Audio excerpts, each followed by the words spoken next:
मुख्यमंत्री से मुलाकात करने पहुंचे कुलदीप सिंह सेंगर बीजेपी विधायक हैं। कुलदीप सिंह सेंगर ने कहा है कि मैं इस पूरे मामले में उच्च स्तरीय जांच कराए जाने की मांग करता हूं, तो मेरे ऊपर लगाए गए सारे आरोप निराधार हैं, ऐसा कुलदीप सिंह सेंगर का कहना है। इस वक्त की बड़ी खबर लखनऊ से, जहां पर कुलदीप सिंह सेंगर का कहना है कि मैं इस पूरे मामले में उच्च स्तरीय जांच कराए जाने की मांग करता हूं। इसके साथ ही कुलदीप सिंह सेंगर ने यह भी कहा है कि मेरे ऊपर लगाए गए सारे आरोप निराधार हैं।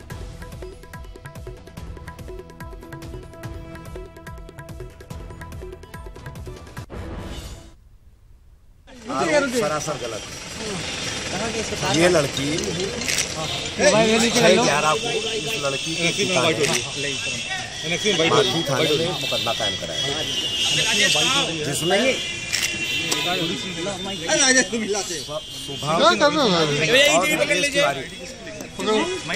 और नरेश तिवारी दो लोगों का नाम अपनी लड़की के गायब होने की इसने लिखाया था। नहीं, कोई पार्टी के लोग ऐसा है, वो अपराधियों का एक गिरोह है, किसी पार्टी के लोग नहीं है, किसी पार्टी के व्यक्ति नहीं, वो अपराधी हैं। अपराधियों की ना कोई जाति होती है ना कोई धर्म होता है, वो अपराधी हैं। अपराधियों ने ये कृत्य किया है और ये मनगढ़ंत कहानी बनाकर। नहीं, ना सीएम से मिलने आए ना सीएम ने बुलाया है। स्वाभाविक रूप से हमारे नेता हैं और भारतीय जनता पार्टी का मैं कार्यकर्ता हूं। मैं 4 बार का विधायक हूं। सर, आप एलेक्सी आए हुए हैं, ये मुख्यमंत्री ऑफिस है? नहीं, स्वाभाविक है, आप मुख्यमंत्री जी से नहीं, मैं मुख्यमंत्री जी से कतई मिलने नहीं आया। ये भी आप लोगों को बता दूं। पिता की जो हत्या उसमें आरोप आपको पर लगाया कि हत्या आपने कराई जेल में। स्वाभाविक रूप से जेल में हत्या कराने का काम जो लोग करते हैं आप जानते हैं, हम ये काम नहीं करते हैं। ठीक, एक हमारी वो फोटो में देते।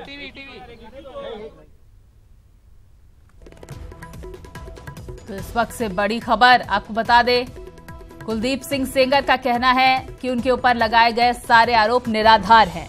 और इस खबर पर तमाम जानकारियां देने के लिए हमारे संवाददाता अजीत लखनऊ से जुड़ गए। अजीत, क्या कुछ जानकारी है? प्रशासनिक जांच में क्या कुछ बातें सामने निकल कर आ रही है? क्योंकि साफ तौर पर कुलदीप सिंह सेंगर कहते हुए नजर आ रहा है कि उनके ऊपर लगाए गए आरोप निराधार है, साथ ही वो उच्च स्तरीय जांच की भी मांग करते हुए नजर आए। देखिए स्वाति, आपको बताएं कि जिस तरीके का मामला है और रेप का आरोप है इनके ऊपर, गैंग रेप का आरोप है। और जो विजुअल न्यूज 18 दिखा रहा है, एक्सक्लूसिव विजुअल दिखा रहा है, चेहरे पर कोई सिक्क नहीं है कुलदीप सिंह सेंगर के चेहरे पर। और उनको देख कर लगता है कि कहीं ना कहीं सत्ता का संरक्षण उनके साथ है, तभी तो वो ये मांग कर रहे हैं कि हम उच्च स्तरीय जांच की मांग करेंगे। एक गाँव में कहावत कही जाती है कि अंगूर ना मिले तो खट्टा है, तो वही वाली बात कह रहे हैं कि हम इसमें हमारा कोई आरोप नहीं है, हमारे ऊपर कोई इस तरीके का हमने कोई काम नहीं किया और हम उच्च स्तरीय जांच की मांग करते हैं। तो कोई भी अपराधी कभी अपने आप को नहीं कहता कि हमारे द्वारा ये अपराध किया गया, भले ही बाद में इसका फैसला अदालतें करें कि इसमें क्या होगा। फिलहाल मुख्यमंत्री नाराज, और मुख्यमंत्री ने जिस तरह साफ तौर पर ये कहा था कि कोई भी हो, चाहे हमारी पार्टी का विधायक हो या कोई बाहरी हो, अपराधी हो तो उसके खिलाफ सख्त कार्रवाई की जाएगी। डीजीपी ने यहाँ से टीम रवाना कर दी उन्नाव, उच्च स्तरीय जांच कमेटी गठित कर दी गई है, डीएम उन्नाव की तरफ से मजिस्ट्रेटी इंक्वायरी हो रही है। तो एक के बाद एक जांचों का दौर जारी है। रिपोर्ट तलब की गई है प्रमुख सचिव गिरी की तरफ से, और अब मुख्यमंत्री ने खुद आरोपी विधायक को तलब किया। तो अभी देखना ही होगा कि मुख्यमंत्री की तरफ से क्या कार्रवाई होती है। अभी पंचम तल पे मुख्यमंत्री ने इनको तलब किया और इनकी मुलाकात मुख्यमंत्री से जारी है। लेकिन सच ये है कि अभी भी पीड़ित इंसाफ मांग रहा है, पीड़ित न्याय मांग रहा है, और इनका एक लंबा इतिहास है, वो चाहे अवैध खनन का कारोबार हो, जबरन टोल वसूली का कारोबार हो, एक सीओ पर गोली चलाने का मामला हो ब्लॉक प्रमुख के चुनाव पे, तो पूरा एक लंबा चौड़ा इतिहास उस इलाके में, कानपुर से लेकर उन्नाव तक। तो कुलदीप सिंह सेंगर एक ऐसी शख्सियत है जिसको सभी लोग जानते हैं, बट एक राजनेता में नहीं बल्कि एक दबंग के रूप में जानते हैं। तो इसमें देखना होगा कि क्या बीजेपी बैकफुट पर आती है, सरकार इनके खिलाफ कोई कार्रवाई करती है, या फिर हर विधायक की तरह ये भी इनके मामले में भी अमन मणि त्रिपाठी की तरह, जिस तरह उनके मामले में पोलाइट हुए थे मुख्यमंत्री का, इनके मामले में पोलाइट होता है, या फिर कार्रवाई की जाती है। ऐसे बीजेपी में ऐसे आधा दर्जन विधायक है जिनके ऊपर खनन का आरोप है, पूर्वांचल से लेकर बुंदेलखंड तक। तो सरकार को अब सोचना होगा और समझना होगा साथी की ऐसे विधायकों को या तो पार्टी से किनारा किया जाए या इनके खिलाफ कार्रवाई की जाए। दूसरे मामलों में आपने देखा होगा कि छोटे से मामले में आरोप लगाने पर लोगों को पुलिस जेल भेज देती है। इसमें उल्टा हुआ, पीड़ित के पिता को जेल भेज दिया गया, उसकी पिटाई की गई, जेल में उसकी मौत हो जाती है। तो एनआरएचएम घोटाले में जिस तरह कई लोगों की जान जेल के अंदर गई थी और बाद में सीबीआई तक की इंक्वायरी हुई, तो ऐसा ही मामला इसमें भी प्रतीत होता है। लेकिन अब सबसे बड़ा जो नजर है, जो निगाहें हैं सबकी अब मुख्यमंत्री के ऊपर टिकी हुई कार्रवाई क्या होती है। जी स्वाति। बिल्कुल, तो कहीं ना कहीं मुख्यमंत्री क्या एक्शन लेते हैं इस रिपोर्ट आ जाने के बाद, पूरी जांच के बाद, ये देखना होगा। क्योंकि इस तरह से, जिस तरह से ये कुलदीप सिंह सेंगर साफ तौर पर कहते हुए नजर आ रहे हैं कि उनके ऊपर जितने भी आरोप लगाए गए हैं वो निराधार है। साथ ही ये भी उनकी दबंग छवि जो वहां पर रही है वो देखने लायक है, क्योंकि साफ तौर पर ये मीडिया के सामने कहते हुए नजर आ रहे हैं कि 4 बार से विधायक रह चुके हैं। देखते वो कॉन्फिडेंस जो है वो उनके चेहरे पर दिख रहा है कि पता नहीं सरकार अब देखते हैं क्या एक्शन लेती। बहुत बहुत शुक्रिया अजीत तमाम जानकारियों के लिए। कल न्याय के लिए आत्मदाह की कोशिश करने वाली लड़की के पिता की आज संदिग्ध परिस्थितियों में मौत हो गई। पीड़ित ने बीजेपी विधायक सेंगर पर गंभीर आरोप लगाए हैं और एक रिपोर्ट हमारे साथ देखिए। कोई न्याय नहीं मिला है। बीजेपी विधायक सेंगर पर संगीन इल्जाम, रेप के बाद पिता की हत्या का आरोप, पीड़िता इंसाफ के लिए लगा रही गुहार। पिता की मौत का कौन है गुनहगार? मैं मर जाऊंगी हमको जब तक न्याय नहीं मिला। मैं यही चाहती हूँ कुलदीप सेंगर और अतुल सिंह को अरेस्ट किया जाए। कल तक ये खुद के लिए इंसाफ मांग रही थी, अपने परिवार की हिफाजत के लिए गुहार लगा रही थी, लेकिन अब पिता की मौत का सदमा भी है। जेल में हुई इस परिवार के मुखिया की मौत के बाद पूरा परिवार खौफजदा है, क्योंकि खादी की खौफ के आगे लगता है खाकी ने भी खामोशी की चादर ओढ़ रखी है। अगर इस लड़की के आरोपों में सच्चाई है, तो जब ये इंसाफ की टूटती आस के बाद रविवार को मजबूर होकर आत्मदाह करने पहुंची थी, तभी पुलिस एक्शन में आ गई होती तो तस्वीर कुछ जुदा होती।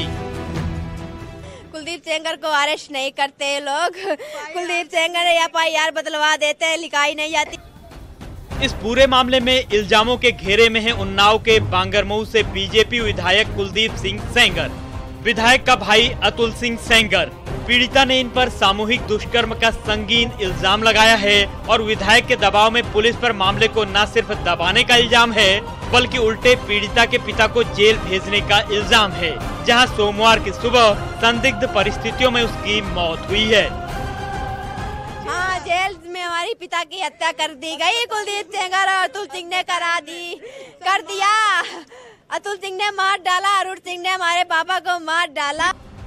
दरअसल ये पूरा मामला करीब 1 साल पुराना है।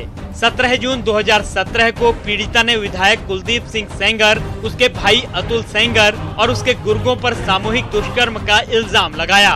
बकौल पीड़िता उस वारदात के बाद वो दर इंसाफ के लिए भटकती रही, लेकिन उसकी कहीं सुनवाई नहीं हुई। यहाँ तक कि इंसाफ की आस में वो कई बार लखनऊ भी गई, जिसके बाद पुलिस ने मुकदमा तो दर्ज किया, लेकिन विधायक कुलदीप सेंगर का उसमें नाम शामिल नहीं था। जिसके बाद 3 अप्रैल को विधायक के भाई अतुल सेंगर पर पूरे परिवार को मारने पीटने का इल्जाम है। पुलिस का रवैया भी सवालों के घेरे में है, क्योंकि पुलिस ने पीड़िता के पिता को ही मुकदमा दर्ज कर सलाखों के पीछे भेज दिया, जिसके बाद पूरा परिवार आत्मदाह करने रविवार को सीएम आवास के बाहर लखनऊ पहुंचा था। अब पीड़िता के पिता की मौत के बाद जब मामला सुर्खियों में आया, तो लखनऊ से लेकर उन्नाव तक पुलिस बेखबरी की नींद से जागी। लखनऊ की टीम इसकी जांच कर रही है और जांच में जो भी पाया जाएगा दोषियों के प्रति कार्रवाई होगी, इस पे कोई बख्शा नहीं जाएगा।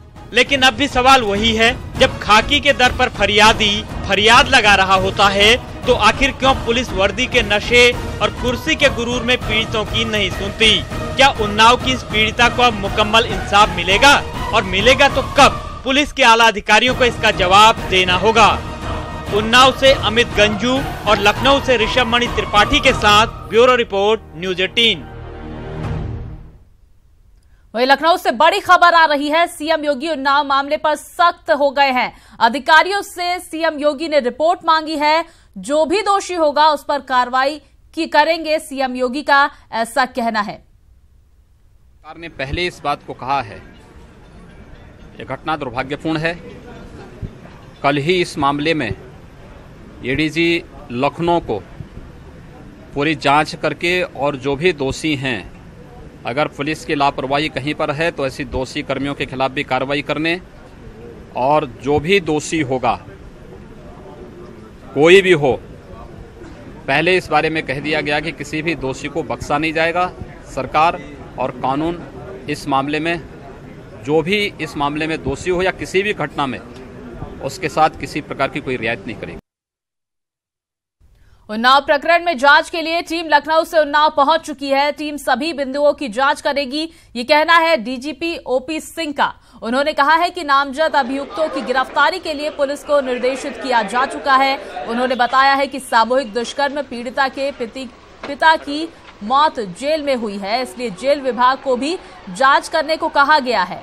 विधायक पर लगे आरोप के सवाल पर उन्होंने कहा है कि अभी उन पर सिर्फ आरोप लगे हैं, जांच रिपोर्ट आने के बाद तय होगा कि दोषी कौन है।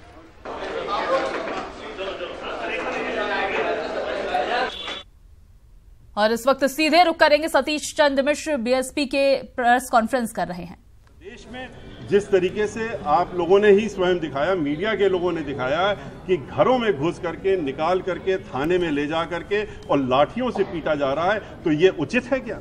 अगर ये उचित आपको लगता है तो आप बताएं, और सरकार को लगता है कि अगर यही उचित है तो उसको जवाबदेही तो देनी ही पड़ेगी कि इस बात की कि आप कानून व्यवस्था आपके हाथ में है, प्रदेश की जिम्मेदारी होती है कानून व्यवस्था को बनाए रखने की, और डेमोक्रेटिक एक राइट है कि लोगों का प्रोटेस्ट करने का। अगर पीसफुल प्रोटेस्ट हो रहा है तो उसमें ये कहना कि नहीं हम आपको जेल भेज देंगे तो ये गलत है और ये नहीं होना चाहिए। इसी को लेकर के हम लोग गए थे और उनसे मिल करके उनको ज्ञापन दे करके आए हैं, और उन्होंने इस बात का आश्वासन दिया है कि हम इसको देखेंगे कि निर्दोष लोगों के ऊपर कोई कार्रवाई नहीं होनी चाहिए, और इस पे हम कार्रवाई जो होनी चाहिए वो देखने के, हम करने का काम करें। सतीश जी, आज एक विधायक के ऊपर आरोप लगे हैं और उसके पिता की मौत हो गई जेल में, तो कैसे? देखिए आज देखिए इस समय हम लोग जो हैं, हम जिस विषय पर आए थे उस विषय पे और एक्ट के संबंध में, इसके संबंध में आप जो भी सवाल करेंगे हम आपको उसका जवाब देंगे। हम लोग जिस चीज़ के लिए मिल गए, इसके दूसरे विषयों पे आपको वो नहीं, जो भी वो सभी जो गंभीर मामले हैं उस पर आपको मालूम है कि हमारी पार्टी की तरफ से प्रतिक्रिया आपको मिल जाती है और आपको मिल जाएगी। और जहाँ तक एक्ट से संबंधित है, इससे संबंधित आप लोगों को कुछ पूछना हो तो आप जरूर पूछ सकते हैं और उसके बारे में हम जवाब भी देंगे। जैसे कि कुछ मीडिया के लोगों ने चलाया था, मीडिया में चलवाया गया था, लोगों को बैठाल करके चलाया था कि 2007 में जैसे सर्वोच्च न्यायालय ने आदेश दिए उसी तरह के आदेश बीएसपी द्वारा दिए गए थे। कितना गलत और दुष्प्रचार ये था, जबकि आदेश इसीलिए स्वयं हमारी पार्टी की राष्ट्रीय अध्यक्ष बहन मायावती जी को अगले ही दिन प्रेस करके और प्रेस नोट भी जारी किया। वो आदेश भी आप लोगों के पास भेज दिए गए जिसमें कि उन आदेश मई 2007 को जारी हुआ था, 3 महीने बाद उसको समाप्त करके और पूरे 5 साल जो आदेश चला, वो जो एक्ट में प्रोविजंस हैं उसको अक्षरशः पालन करने के लिए और बल्कि और सख्ती से पालन करने का आदेश था, उसको छिपा करके इस तरह की बात दिखाई गई थी जो कि गलत। धन्यवाद। तो बीएसपी प्रतिनिधि मंडल ने दलित उत्पीड़न को लेकर सीएम योगी से चर्चा की। रुकेंगे एक छोटे से ब्रेक के लिए, खबरों का सिलसिला आगे भी जारी, आप बने रहिए। कन्नौज से खबर है जहां पुलिस के लापरवाह रवैये के चलते एक दलित युवक को अपनी जान गंवानी पड़ी। जहां जमीनी विवाद में कुरसहायगंज निवासी एक दलित युवक की पीट कर हत्या करने का मामला सामने आया है। दरअसल गांव के दबंग परिवार से जमीन विवाद का मुकदमा चल रहा था, जिसको लेकर दबंगों ने 3 दिन पहले दलित के घर में घुसकर हंगामा किया था, जिसकी शिकायत मृतक ने पुलिस से की थी, मगर पुलिस ने कोई कार्रवाई नहीं की। न्यूज 18 के पास मृतक का 2 दिन पुराना वीडियो भी है जिसमें पीड़ित खुद पुलिसिया लापरवाही की पोल खोल रहा है, जिसमें पीड़ित 3 घंटे से थाने में बैठे होने का दर्द बयां करते हुए कार्रवाई न होने की बात भी कह रहा है। वहीं अब युवक की मौत के बाद एसपी ने पुलिस की लापरवाही की बात कबूलते हुए आरोपियों को जल्द गिरफ्तार करने की बात भी कही है। आज 5 साल का मुकदमा चल रहा हो, आज जो है घर में घुस के आए, उनने जान से मार दी, इनको गला लगा, हमारी घरवाली ने गला दबाई तो आराम कली, और हमें जो है जान से मार दी कई दोनों जन, और इन्हें हमारी बेटियों को मारो। उनने थाने पे आए हो? थाने में आए हैं। कितनी से बैठे हो? 3 घंटे हो गए। क्या करी पुलिस? पुलिस ने कुछ नहीं किया। यही खेती के पीछे घर में कल के आज शाम परसों भी मारा था। हम थाने गए, हमारी सुनवाई नहीं हुई सर। और देखना साहब, सुबेरे की बार फाड़ के हमारे आदमी को हमको बहुत मारा साहब। लल्लन अभिषेक नरवेश सिंह, कुछ भी पुलिस ने मेरी सुनवाई नहीं की। कुछ मारपीट हुई थी जिसमें एक पक्ष में जो व्यक्ति है इनको हॉस्पिटल में ले जाया गया था। हॉस्पिटल में वो एडमिट थे और वहाँ उनकी डेथ हो गई है। इसमें अभी मुझे जानकारी हुई है कि परसों भी मारपीट हुई थी और पुलिस आई थी, पुलिस ने दबिश दी थी, लेकिन शायद उस टाइम वो लोग घर पे नहीं मिले थे। इसमें थोड़ी बहुत मैं मानता हूँ कि पुलिस की तरफ से लापरवाही हुई है और जिसने भी लापरवाही करी है उसके खिलाफ भी। वहीं दलित उत्पीड़न के खिलाफ कांग्रेस का उपवास सूबे के भी कई शहरों में जारी है। हम आपको एक साथ 5 तस्वीरें दिखा रहे हैं। ये तस्वीरें लखनऊ, वाराणसी, दिल्ली, कानपुर और मिर्जापुर की है, जहां कांग्रेस के नेता और कार्यकर्ता उपवास कर रहे हैं। तो दिल्ली में कांग्रेस अध्यक्ष राहुल गांधी उपवास पर, लखनऊ की ये तस्वीरें जहां पर कांग्रेस कार्यकर्ता उपवास पर बैठे हैं। कानपुर में भी कुछ इसी तरह का नजारा देखने को मिल रहा है। दलित उत्पीड़न को लेकर कांग्रेस के तमाम कार्यकर्ता उपवास पर हैं। वाराणसी से भी कुछ इसी तरह की तस्वीरें आ रही है। साथ ही मिर्जापुर में भी उपवास पर बैठे हैं कांग्रेस कार्यकर्ता। ललितपुर में प्रधानाध्यापक के स्कूल में आग लगाकर खुदकुशी करने के मामले में पुलिस प्रशासन की लापरवाही देखने को मिल रही है।